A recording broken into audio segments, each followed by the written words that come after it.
Salud Siglo XXI, Centro de Atención Primaria, Especialidades y Diagnóstico, Salud Siglo XXI, en la carretera Las Palmas, casi esquina Isabel Aguiar. En la Plaza Anabel usted encuentra las atenciones médicas primarias en un lugar con todo lo necesario para una buena atención médica. Salud Siglo XXI, Centro de Atención Primaria, Especialidades y Diagnóstico, también con unidad de hemodiálisis. Los afiliados a ARS Humano, Humanos Seguros, Universal, PALIC y APS tienen hasta el mes de agosto para atenderse sin copago. Salud Siglo XXI, Centro de Atención Primaria, Especialidades y Diagnóstico, 809-544-0909. El Banco de Ahorro y Crédito Empire es el lugar donde usted encuentra las soluciones de negocios, financiamiento de vehículos, préstamos personales y ahorro. Avenida Bolívar 409 en Gascue y agentes autorizados en tiendas de L&R Comercial. Banco de Ahorro y Crédito Empire, 809-621-7000. Y para aliviar los dolores intensos y las fiebres, Natrafen Plus acaba con las molestias. Producto elaborado con altos estándares, distribuido por Disfármaco, que es calidad que crece. Natrafen Plus. Doctor. Bien, amigos, hay una historia de dos sordos que dice uno: mira, allí hay una riña. Dice el otro: no, una niña. Dice: no, una riña. Dice: pero que allá hay una riña. Dice: pero una niña. Dice: no, hombre, tú eres una disputa. Dice: no, pero esa no es la niña mía. A mí me lo habían contado. Dije, pero no es tan niña. Esa no es mi niña. El cuento viene porque me pasa con el ingeniero Cuello. El ingeniero Cuello, por el Zoom, tiene un distanciamiento mayor de unos 7 kilómetros. Y resulta que él tiene una tonalidad de voz que mi audición no capta, porque hay los agudos y graves no se escuchan igual. Entonces, yo tengo un problema de audición y él de tonalidad, y entonces la niña y la riña. Sí. Bienvenido, José Israel Cuello, a tu programa Revista 110. Vamos a ver qué piensas. Está ahí ya. Sí, está aquí. Buenos días, ingeniero. ¿Qué piensa el ingeniero Cuello de el triunfo del PRM y el triunfo de Leonel Fernández según su hija? Lo pusiste y lo quitaste. Sí, no, pero a mí me llamó mucho la atención que durante la celebración se sacaron las consignas del PRD viejo. ¿Qué decían? Que durante la celebración se sacaron por fin, primero la gente, el PRD viejo, lo que sacaron todos las Bueno, y la otra son, ahora tenemos unas elecciones totalmente atípicas. José, bienvenido, adelante, con el triunfo de todos. Estamos de fiesta. Ganó todo el mundo. Adelante. En realidad, quien ganó fue Leonel Fernández. Tiene tantos senadores como el PLD. ¿Qué dice? Leonel Fernández tiene tantos senadores como el Tiene más senadores. Más que el Probablemente PLD. más. Probablemente más. Sí. Porque hay algunos tapados por ahí.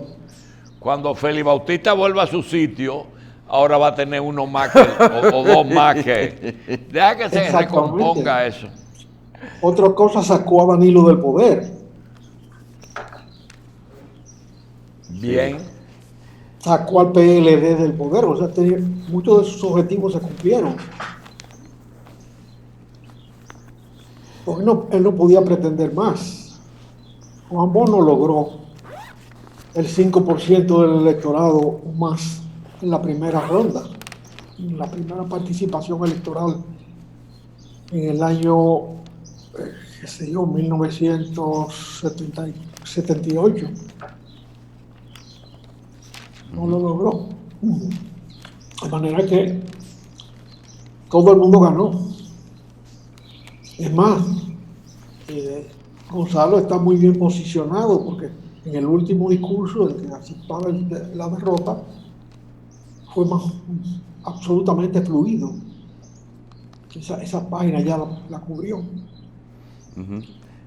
Sí, Ya sé leer. eso estábamos notando, ingeniero, que el único discurso elogiado por la oposición, que dicen que habló como no habló en la campaña, dicen de No, es que González. fue más coherente, ni sé cómo se descargó en ese momento. Bien, esas son las pequeñeces de nuestro país, pero realmente el triunfo de Abinader y del PRM se construyó sobre la base de los desaciertos en la administración pública, sobre todo en la administración del aparato judicial y de la lucha contra la corrupción que caracterizó el último periodo de Danilo Medina en el poder. Cuando se produjo el sometimiento errático de una serie de personas a la justicia por el caso de Brecht, fundamentado en un acuerdo entre la justicia dominicana, el aparato del Ministerio Público Dominicano y los funcionarios de esa empresa, se hacía una referencia errada, falsa, sobre el monto de los sobornos en la República Dominicana. Ahí se marcó el final de un gobierno que manejó eso sin darle la importancia, o tal vez dándose la importancia que tenía para su continuidad en el poder. Había que sacrificar cabezas propias en ese momento y no sacrificar el cuerpo entero del poder. Aparte de que siempre los partidos se agotan en el ejercicio del poder, cuando se sabe en qué se está debilitando el poder, tomar las medidas siempre es un hecho saludable. No se hizo así y ahí están los resultados. Rosario Pinal destacó recién en una entrevista reciente, de ayer o antes de ayer, que en los últimos 34 años el PRD ha estado en el poder solamente 4 años. Y es cierto. Los 4 años de Hipólito, imagínate. Si eso es el récord que se lleva el joven que va a ejercer la primera magistratura del Estado, tiene una tarea pesada,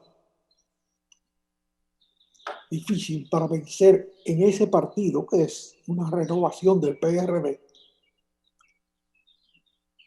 vencer las tendencias a hacer un desorden desde el poder. Sobre todo porque Hipólito está vivo y haciendo de las suyas. Otra cosa importante es que este retorno del PRD al poder, del PRDismo al poder, se consagró un 5 de julio. 5 de julio fue la fecha en el 1961 en que Miolán, Castillo y el otro llegaron al país con la bandera de borrón y cuenta nueva para llegar a un acuerdo con Balaguer y hacerse del poder en menos de un año, o más o menos un año. Del 5 de julio del 61 al 20 de diciembre del 62 es un periodo muy corto para construir un partido, construir una opción, construir un gobierno. Y Juan Bosch lo logró, claro, teniendo en cuenta que había fuerzas políticas organizadas de las cuales no quiso prescindir, utilizó y construyó alrededor de ese triunfo su carrera política en el país, o la reconstruyó, la remontó, porque él había avanzado muy poco antes de irse al exilio al respecto de dirigente político. Bien. Pero ¿cuáles son las tareas que tiene este nuevo gobernante que en un mes y pico va a tener que asumir el control del poder? Y como ya dijo Ramón Alburquerque, no todos los cargos están disponibles. Hay muchos cargos amarrados.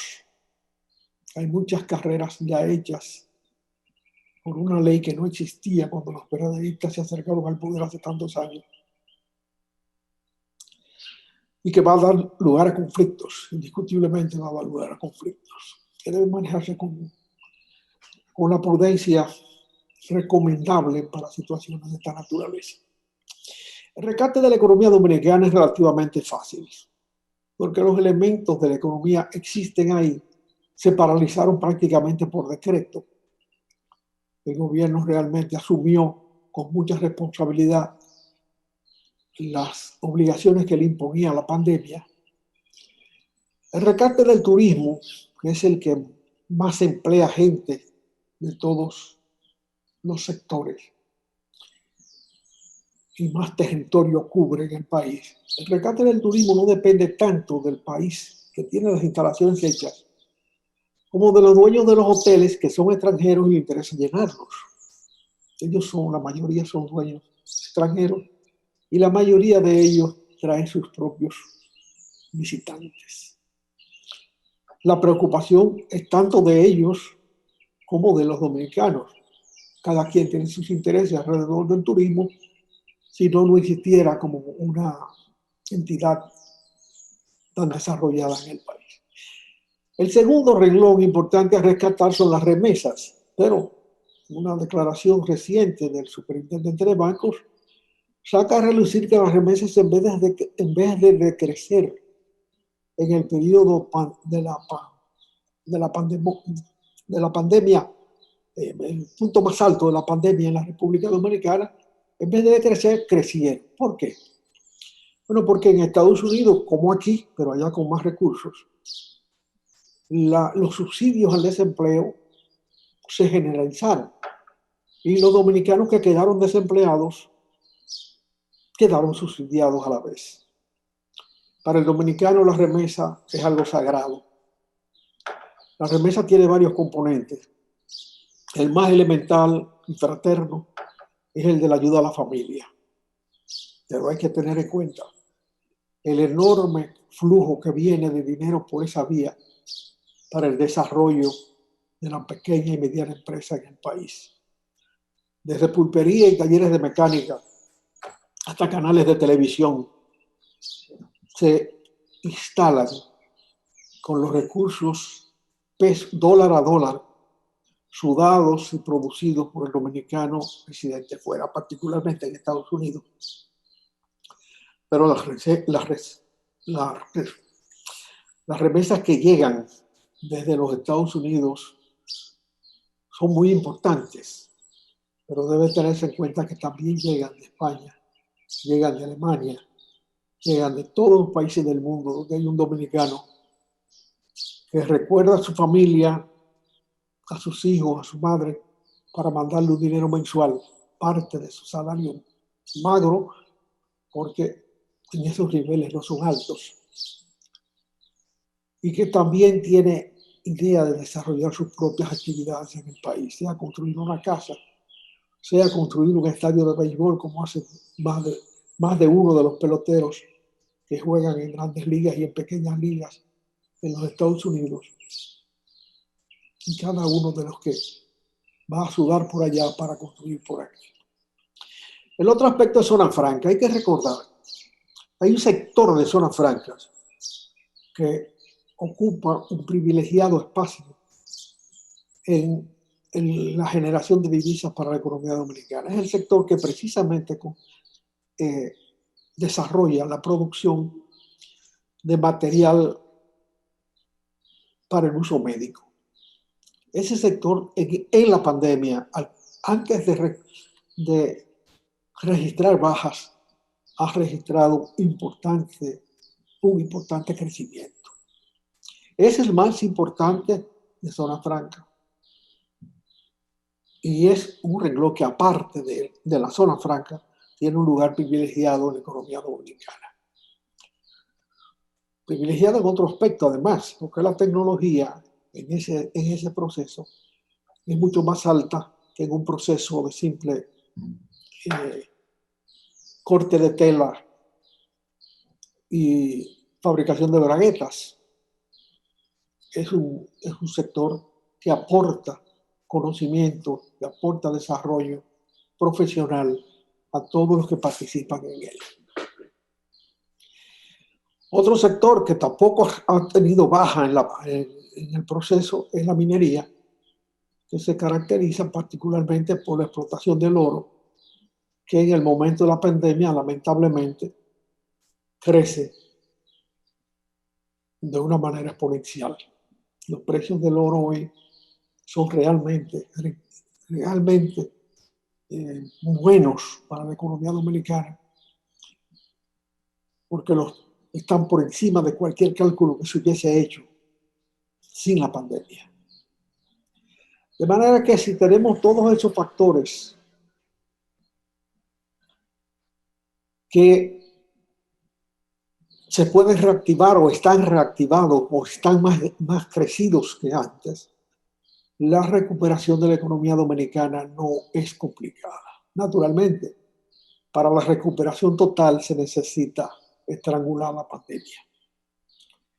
No se puede pensar en una reestructuración total, en un renacimiento de todos los sectores productivos con una pandemia que precisamente registra un crecimiento como consecuencia de las propias elecciones, porque hubo que levantar fuera de tiempo las restricciones y ahí están los números consecuencias de ese espasmo electoral. El mundo admira el hecho de que la República Dominicana, y destacan un hecho adicional, la economía que más creció sistemáticamente en América durante los últimos años, y a la vez puede hacer unas elecciones de situación de pandemia. Es el primer presidente que se elige bajo un régimen de pandemia que además había sido víctima de la pandemia, aunque felizmente sin mayores consecuencias. De manera que ahí lo tenemos. Tenemos una vicepresidenta de la República de lujo, una persona preparada, que sorprendió al país, garantizó en gran medida el éxito de la candidatura de su partido, porque en un sitio muy importante del país, pues ratificó una candidatura de santiagueros o santiaguenses, porque Abinader, aunque tal vez no nació en Santiago, es hijo de santiaguero y de madre santiaguera a la vez, de una familia de allá. Y ella es una santiaguera en ejercicio pleno de sus condiciones, que además en las entrevistas sucesivas que tuvo para darse a conocer al país, fue muy importante y garantizó además una candidatura muy importante de alianzas que llevaba el PRM con el candidato a senador de Santiago, que ya había sido senador en otra oportunidad, el ingeniero Estrella. Un lujo para el país, por su integridad, por su formación y por su estirpe. De manera que eso fue un factor muy importante en lo que tenemos comunicación con Santiago.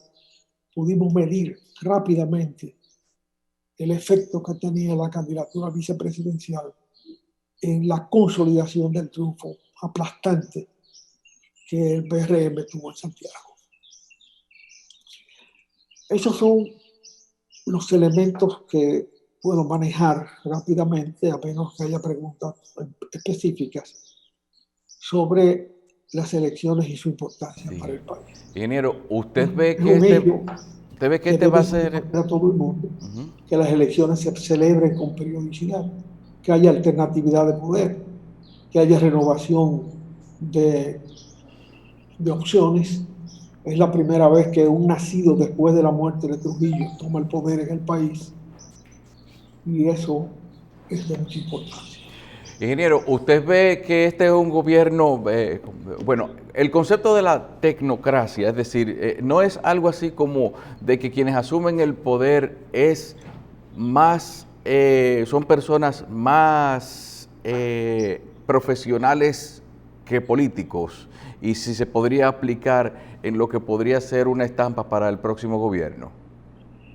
Mira, una de las características del régimen democrático que opera en la República Dominicana es que todos tienen derecho a ser presidentes. Fíjate que las restricciones que la Constitución en algún momento puso para las opciones sencillamente no se han cumplido. En la Constitución de 1956, las que normaban las elecciones para el 1962, se consagraba específicamente que para ser presidente de la República había que ser hijo de padre y madre nacidas en la República Dominicana. Esa constitución se modificó para que Ramfield fuera vicepresidente y se restauró la vicepresidencia de la República, que no figuraba en la lista, a la vez que se bajó la edad para que él pudiera ser presidente antes de los 25 años, vicepresidente, pero podía pasar a ser presidente, si es vicepresidente, de manera que tenía los mismos requerimientos. Pues bien, ni fue Ramfield vicepresidente, ni se cumplió aquello de que fuera hijo de padre y madre. Se puso a Balaguer, hijo de padre puertorriqueño, y fue vicepresidente sin protestas de nadie. En esa época protestar era muy peligroso, sumamente peligroso. Pero sin embargo, esa previsión que se contenía en la Constitución, que luego fue obviada en la modificación del 31 de diciembre del 61, fue la que normó las elecciones del 62. Eso fue modificado. Sin embargo, en todo el largo periodo que siguió a esa modificación constitucional, los dos hombres que normaron la vida política dominicana, Juan Bosch y Balaguer, cada uno tenía un padre nacido en el extranjero. El papá de cada uno. En el caso de Balaguer, nacido en Puerto Rico, en el caso de Juan Bosch, nacido en Barcelona o en Cataluña. De manera pues que a veces las previsiones constitucionales que se ponen como trampa, en definitiva lo que enuncian es a quién se le hace la trampa. En ese caso, la Constitución lo que pretendía era obstaculizar a Bosch, que ya era una figura política en el extranjero. Bueno, ingeniero, también Rosario Espinal toma como referente, habla de los 4 años que han sido los 4 últimos años recientes de gobierno pleno del grupo político que ahora está asumiendo de nuevo el poder. No lo diga mucho, si le hace daño. No, pero porque ya ganaron. Si vienen con un libro semejante, si vienen con un librito semejante, recordemos que la primera Hipólito tenía una forma de pensar que decía que las medidas más fuertes se toman al principio para que el efecto de impopularidad se haya diluido al momento de llegar a un próximo periodo electoral. Entonces, sería previsible que algunas medidas fuertes, alguna reforma fiscal o algún tipo de acción que le garantice una consecución de metas al próximo gobierno puedan ser tomadas tan pronto asume el poder.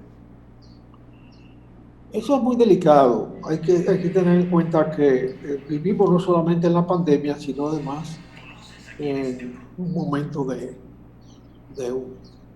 una descomposición del sistema financiero dominicano como consecuencia de la pandemia y como consecuencia de la política que, con aciertos y desaciertos, ejecutó el gobierno saliente en términos de endeudamiento y de financiamiento presupuestario con endeudamiento.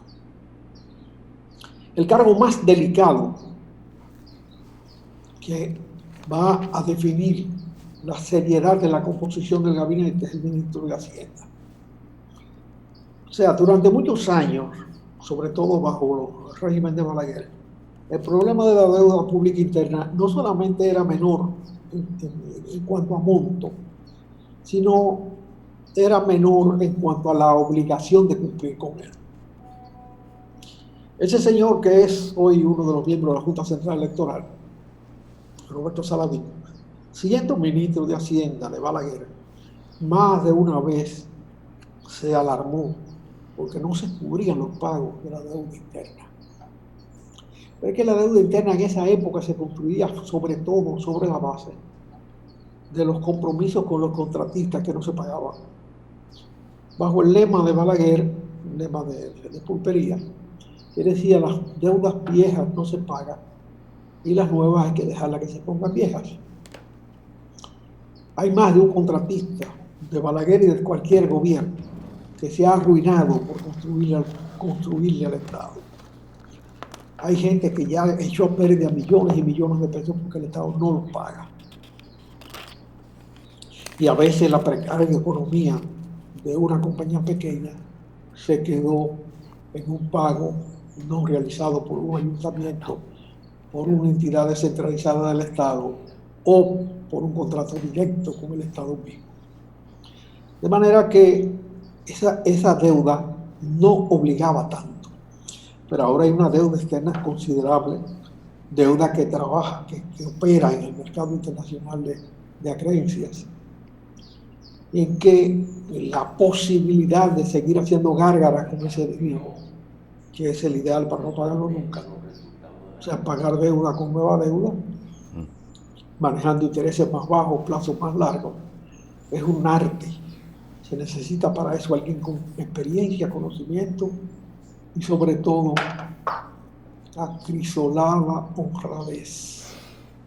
Detalle tan extraño en el componente de la vida económica y política dominicana. Ingeniero, ¿la pandemia pudo haber tenido un papel influyente en lo que fue el resultado de las elecciones? No. Las elecciones se definieron cuando se abrió el juicio a los encartados en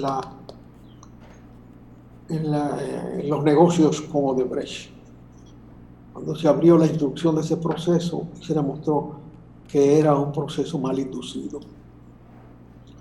Ahí se decidieron estas elecciones. A partir de ahí, la decadencia del gobierno fue continua. No se dio cuenta el gobierno que su permanencia dependía del comportamiento alrededor de ese hecho. Y hay otro elemento que es parte de eso mismo, que es la decisión técnica, que muchos consideran errada, de la construcción de Punta Catalina. Fue objetada por la forma de contratación, fue objetada por la tecnología elegida, fue objetada por la administración del proyecto, fue objetada por el contratista extranjero y la concesión otorgada sin grandes rigores, fue objetada por todo. Pero cuando se abrió el proceso, el gobierno debió ponerse de lado y dejar que ese proceso caminara por donde debía caminar. Bien. Y que se llevara unos cuantos, pero no que se los llevara a todos. Porque en definitiva, ese proceso se lo llevó a todos. Bien. Ingeniero, también quisiéramos saber, según usted ve que ahora mismo podría haber una especie, ¿usted cree que a Abinader le van a dar los 100 días de tranquilidad? Porque hay tanta gente ahí que trabajó por esa candidatura y que quizás está reclamando, amenazando o de alguna manera buscando su espacio dentro de lo que sería un nuevo gobierno. Ya hay circulando hojas por ahí de gabinetes que se están imaginando muchas personas de cómo podría ser un próximo gobierno. No, pero eso pasa en todas las transiciones, pasa eso. Y naturalmente el PRD ya sabemos lo que significa. Cuando don Antonio Guzmán tomó posesión el 16 de agosto de 1978, no quedó una cucharita en Palacio. Al otro día uno salía a comprar cucharitas para café. Porque son gente ávida de poder que llegan y lo de, lo de las cucharitas es una caricatura de lo que pasó entonces. Pero la caricatura dice la verdad de las cosas. La hipertrofia es un poco. En este caso la disminuí porque hablé de cucharitas. O hubo otras cucharas que terminó don Antonio con un tiro en la cabeza, por lo que es una tontería en lo que significa el acceso de un grupo nuevo al poder en la República Dominicana.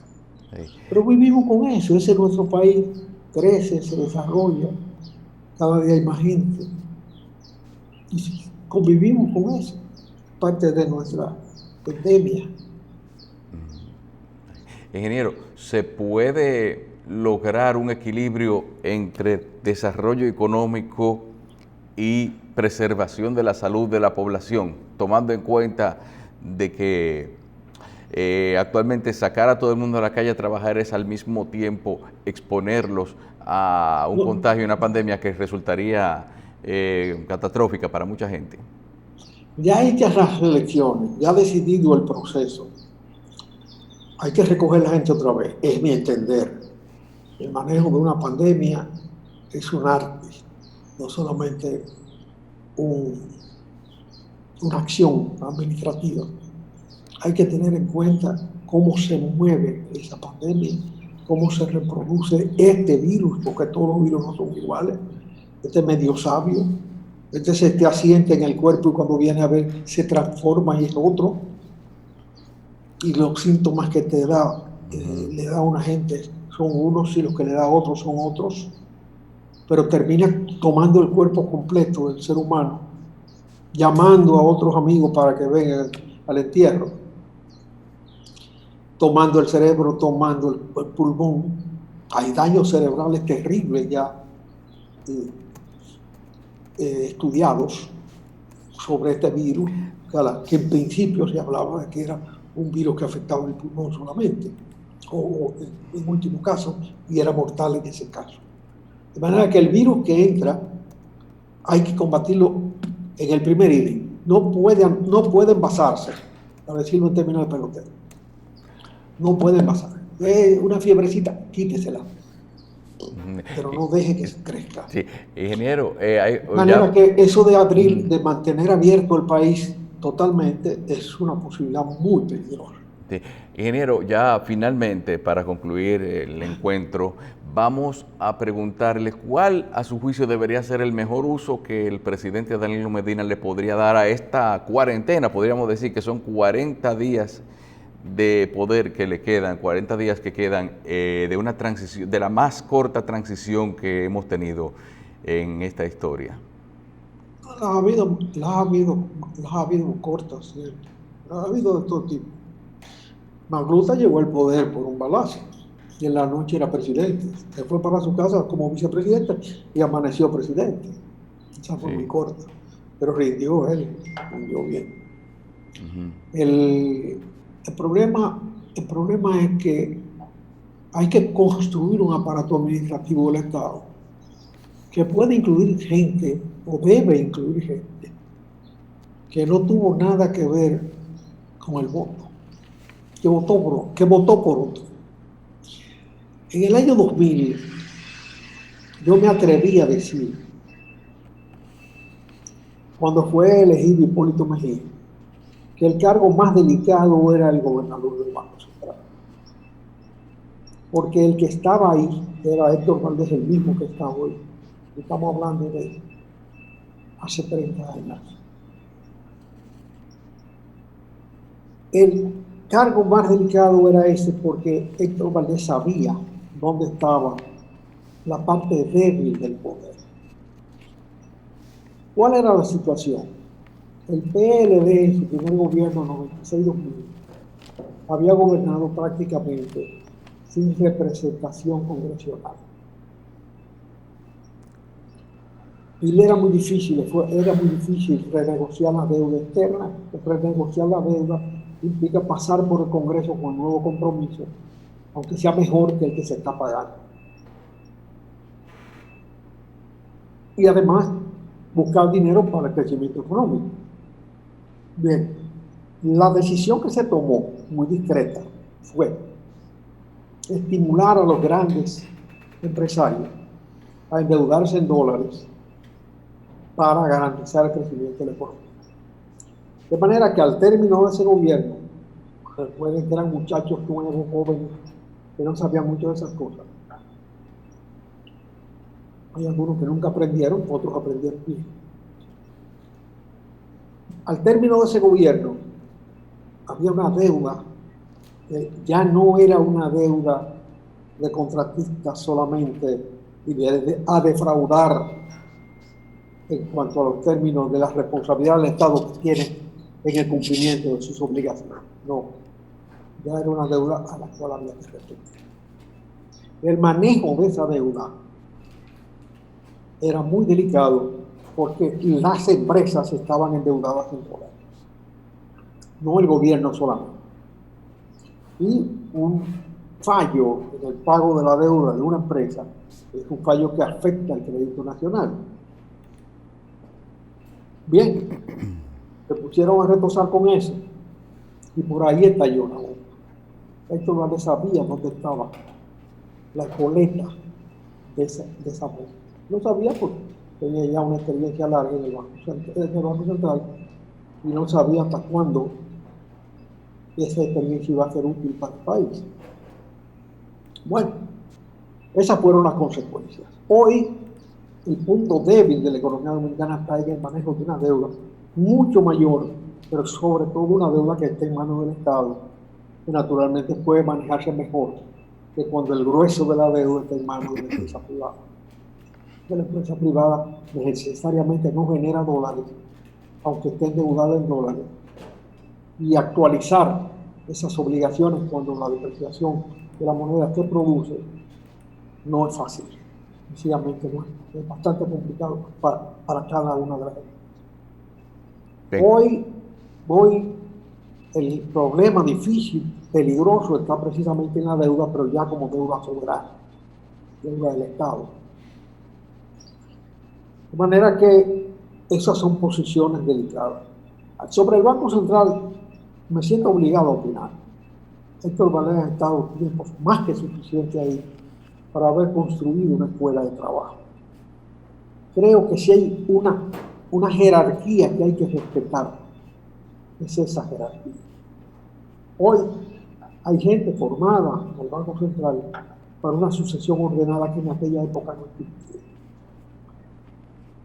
Y con todo el respeto que merece una gestión eficiente y eficaz, como ha tenido el licenciado Valdés al inicio, si hoy hubiera que cambiarlo, hay gente en el Banco Central, cuyo nombre no puedo precisar porque no los conozco a todos, ni conozco su trayectoria, pero sí hay una carrera hecha en el Banco Central de mucha gente capaz, que tiene madurez y formación, como tenía Diógenes Fernández cuando murió Trujillo y fue el primer gobernador del banco que surgió de las propias filas del banco y manejó todo ese momento tan difícil de la salida de los Trujillo hasta la juramentación de Bosch, que lo ratificó en el cargo y así como lo ratificó el triunvirato luego.